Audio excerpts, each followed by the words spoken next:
अस्सलाम वालेकुम व्यूअर्स, उम्मीद है आप सब लोग खैरियत से होंगे। आज तकरीबन 9:47 पीएम के ऊपर ज़लज़ला आया है, जिसका जो मैग्नीट्यूड था वो तकरीबन 7.7 एंटिसिपेट किया गया था और ये 6.8 मैग्नीट्यूड से आया है और इसका जो मरकज़ था वो अफ़गानिस्तान था और इसके जो ज़ोरदार झटके थे वो पाकिस्तान के कैपिटल इस्लामाबाद में महसूस किए गए और उसके अलावा इंडिया के कैपिटल न्यू दिल्ली में महसूस किए गए। यहाँ पे इंटरेस्टिंग बात यह है कि इससे जो कंट्रीज़ अफेक्ट हुई हैं वो Pakistan, Tajikistan, Uzbekistan and Afghanistan हैं।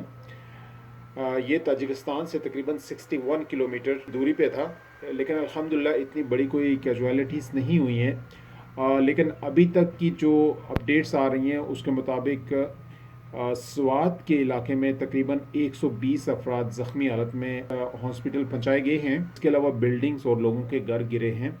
आगे हम इसकी आपको वीडियोस भी दिखाने जा रहे हैं क्योंकि ये डिफरेंट कंट्रीज़ के अंदर आया है। जिस तरह इसी साल में टर्की में ज़लज़ला आया और उसके बाद इसकी एक्सपेक्टेशन थी कि ये पाकिस्तान में और एशिया की इस रीजन में आने वाला है, तो ये आज ये वाली प्रेडिक्शन भी पूरी हो गई। अल्लाह ताला सबको अपने हिफ्ज़ व ईमान में रखे।